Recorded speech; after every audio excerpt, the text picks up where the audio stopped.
तो सर आपको लगता है कि आज के टाइम में भी जैसे कहते हैं कि यूएस एलियंस के साथ काम करता है या कोई और कंट्री एलियंस के बारे में जानती है, रशिया एलियंस के बारे में जानती है, या वॉर जो है वो एलियंस ही नहीं होने दे रहे, न्यूक्लियर का भी यूज़ नहीं होने देंगे एलियंस, तो ऐसा आप मानते हो कि आज भी वो टच में है डायरेक्ट, मतलब एज एलियंस? देखो, इससे पहले मैं एक चीज़ और आपको बताता हूँ कि इंसानों से पहले ना, आज की जो करंट सिविलाइजेशन है हमारी, इससे पहले भी धरती के ऊपर इंटेलिजेंट सिविलाइजेशंस रह चुकी हैं। इसी धरती पे या इसी धरती के ऊपर।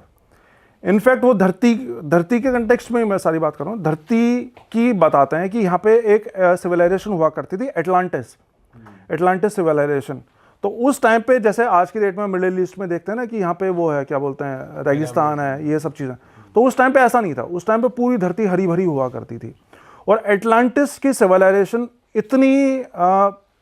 इतनी साइंटिफिक हो गई थी, इतनी एडवांस हो गई थी ना, कि उन्होंने ऐसी ऐसी चीज़ों से छेड़खानी करना शुरू कर दिया था जो कि वो कहते हैं कि हम बिल्कुल अलाउ नहीं कर सकते थे धरती के ऊपर करना। जैसे कि उन्होंने क्लोन्स बनाने शुरू कर दिए थे इंसानों के और जानवरों के, और वहीं से स्टार्ट हुई थी ये जो हम कहानियां सुनते हैं मैरमेड्स की, वेयरवॉल्फ्स की, ये वहीं से स्टार्ट हुई थी। आधे इंसान और आधे जानवर, मछली, इन सब चीज़ों की कहानियां। तो जब ये उन्होंने बताया ना, एलियंस ने, सोर्स ने बताया कि भाई एटलांटिस ने ऐसा ऐसा करना शुरू कर दिया, तो डॉर्थी ने उससे पूछा कि भाई आप तो ये कह रहे थे कि फ्री विल है इंसान की, तो एटलांटिस के लोगों ने भी अपनी फ्री विल एक्सरसाइज करी होगी, तो आपने उनको खत्म क्यों कर दिया? तो वो बोले कि हमने खत्म नहीं किया, हमने उनको तब भी खत्म नहीं किया, हम सिर्फ आपको बता रहे हैं कि भाई ये चीज़ें ऐसी होती हैं जिनको कि हम नहीं होने देते, लेकिन फिर भी हमने उनको कुछ नहीं किया, हमने उनको खत्म नहीं किया। लेकिन उसके बाद भी उन्होंने, ये तो एक स्टेज थी कि भाई उन्होंने ये सब चीज़ें करी, लेकिन उसके बाद उन्होंने और क्या करना शुरू कर दिया, उन्होंने अपनी साइंस, तो बहुत ही एडवांस साइंस थी उनकी, तो उन्होंने धरती के जगह जगह, कोने कोने में बड़े बड़े, मतलब कई कई किलोमीटर ऊंचे टावर्स लगाए एनर्जी को हार्नेस करने के लिए। और उनको ये लगता था कि हम स्पेस से एनर्जी को हार्नेस कर लेंगे और उससे हम कुछ करेंगे, अपने एक्सपेरिमेंट्स वगैरह करेंगे। लेकिन वो उस एनर्जी को कंट्रोल नहीं कर पाए। एनर्जी तो उन्होंने ले ली, लेकिन वो एनर्जी को कंट्रोल नहीं कर पाए जो उनके टावर्स थे, और वो सारी की सारी एनर्जी धरती के ऊपर गिर पड़ी, और जहां भी वो गिरी थी वहां पे वो सारा लाखों करोड़ों सालों के लिए फिर वो रेगिस्तान बन गई। आज की डेट में जहां पे रेगिस्तान है वहां पे पहले रेगिस्तान नहीं हुआ करता था। ये सब उनकी गलती थी, और तब जाके सारा वो मिट्टी में मिल गया, सारा समुद्र में एटलांटिस सिविलाइजेशन पूरी खत्म हो गई। तो वहां से खत्म हुई थी एटलांटिस की सिविलाइजेशन। और ये जो क्या बोलते हैं, पिरामिड्स की बात होती है, पिरामिड्स में वो जो बनी हुई ना सीढ़ियां टाइप, वो सारा एनर्जी को हार्नेस करने का ही तरीका होता था। वहां पे लोग खड़े होते थे टूल्स लेकर, और वहां से एनर्जी को किसी तरह से वो हार्नेस करते थे। तो ये सारे उन्होंने जवाब दिए हैं। और भी कई चीज़ें वो बताते हैं, जैसे क्रॉप सर्कल्स के बारे में मैं आपको बताऊं कि क्रॉप सर्कल्स, सुना है आपने क्रॉप सर्कल्स को? नहीं सुना। क्रॉप सर्कल्स क्या है कि यूके में, अमेरिका में, वहाँ पे ना खेत होते हैं कई कई किलोमीटर, 10-20 किलोमीटर तक फैले हुए। तो वहाँ पे क्या होता है, वहाँ पे क्रॉप, अब ऐसे देखने से पता नहीं चलता, लेकिन जब ऊपर से देखते हैं ना तो उनको कई बार वहाँ पे आकृतियाँ बनाई दिखती हैं।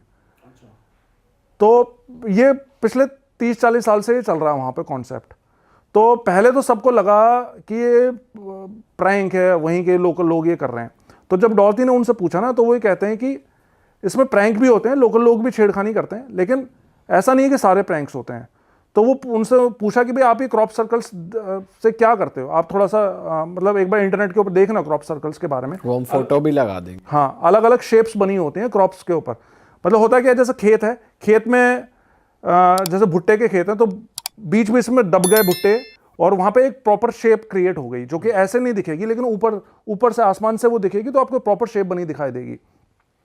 तो जब उनसे पूछा गया कि क्रॉप सर्कल्स का क्या रेलेवेंस है, इसका क्या मतलब है, तो वो ये बताते हैं कि भाई आप लोग इंसान जिस लैंग्वेज में बात करते हो ना, ये बहुत ही पिछड़ी हुई लैंग्वेज है। हम जिस लैंग्वेज में बात करते हैं ना, हम बात करते हैं कॉन्सेप्ट्स में। तो हम क्रॉप सर्कल्स की मदद से आपको कॉन्सेप्ट्स देते हैं, ब्लूप्रिंट्स देते हैं, जो कि हो सकता है अभी आपको समझ में ना आए, लेकिन वो आपके सबकॉन्शियस माइंड में सेट हो जाते हैं। और आप इस बारे में चेक करो ना, यूट्यूब चैनल भी है जो कि उन क्रॉप सर्कल्स के ऊपर में रिसर्च करता है, और उसने सिर्फ उन क्रॉप सर्कल्स की इमेजेस के थ्रू कई तरह की टेक्नोलॉजी डेवलप कर रखी है एनर्जी को हार्नेस करने की, पावर को हार्नेस करने की। मतलब वो डिकोड करते हैं कि वो जो वहाँ पे बन रहा है। हाँ हाँ। तो ये सब चीज़ें हैं। और तो ये तो सारा इन्हीं का था, मतलब कि बेनोवलेंट एलियंस का, अच्छे एलियंस का। इसके अलावा और भी कई थ्योरीज हैं, जैसे कि बुरे एलियंस भी चलते हैं। अब जैसे अब जब मैंने ये वीडियो डाला था ना अपने चैनल के ऊपर एलियंस के बारे में, तो सबसे ज़्यादा जो कमेंट्स आए थे वो ये थे कि भाई अगर एलियन से सब कुछ कर रहे हैं तो फिर गॉड क्या है? गॉड हम जिसको पूछते हैं वो सब कुछ क्या है? तो अगर आप चाहो तो मैं इसके बारे में थोड़ा सा अपनी ओपिनियन दे सकता हूं। दो सर, दो। लेकिन जैसे मैंने पहले बोला था कि अगर आप बहुत सेंसिटिव हैं अपने बिलीफ्स को लेकर तो बेशक मत सुनना, क्योंकि जो है वो है। अब गॉड जो है ना, देखो गॉड जिसने ये क्रिएट करी है, मतलब हम सब कुछ ही गॉड से निकले हुए हैं। अब जब उनसे पूछा गया ना, सोर्स से पूछा गया कि भाई गॉड कौन है, तो वो ये बताता है कि उन्होंने ये बोला कि जैसे 4 साल का बच्चा है, 4 साल के बच्चे को आप कैलकुलस पढ़ाओगे 12th क्लास का, तो वो नहीं समझ पाएगा उस कॉन्सेप्ट को। उसी तरह आप इंसान जो है ना, आपका ब्रेन डेवलप्ड ही नहीं है उस लेवल पे कि आप गॉड के कॉन्सेप्ट को समझ सके। तो आप उसके बारे में पूछो ही मत, आप समझ ही नहीं पाओगे गॉड का कॉन्सेप्ट। आपको लगता होगा कि आप बहुत समझदार हैं, लेकिन आपकी ब्रेन में वो कैपेसिटी ही नहीं है कि आप गॉड के कॉन्सेप्ट को समझ जाओ। तो उन्होंने ये बोला। और रही बात क्रिएटर की, तो हमारे क्रिएटर गॉड नहीं है, हमारे क्रिएटर वो एलियंस हैं जिसने हमें क्रिएट किया। अब धरती पे अपने बात करूं तो हमारे यहाँ इतने सारे रिलीजन्स हैं, लेकिन सब के सब रिलीजन्स मैन मेड है। ये कोई भी गॉड मेड रिलीजन नहीं है, सबके सब मैन मेड है। अब एक और चीज़ मैं आपको बताता हूँ, बहुत ही कंट्रोवर्शियल ये हो सकता है। मतलब गॉड से आप क्या एक्सपेक्ट करते हो कि गॉड कौन है? आपके हिसाब से गॉड कौन होता है? जो कि मुसीबत में हमारी मदद करे, हमारी प्रेयर्स को आंसर करे, है ना? वो गॉड है। अब आप एक चीज़ सोच के देखो, मान लो ये तकिया रखा हुआ है यहाँ पे, इस तकिए के आगे मैं धूप बत्ती करूँ, मोमबत्ती लगा दूँ, दिया जलाऊँ, इसकी दिन रात पूजा करूँ कि हे तकिया देवता मेरी ये मन्नत पूरी करो, मेरा ये करो, वो करो, तो क्या वो हो जाएगी? नहीं होगी ना, क्योंकि ये गॉड नहीं है।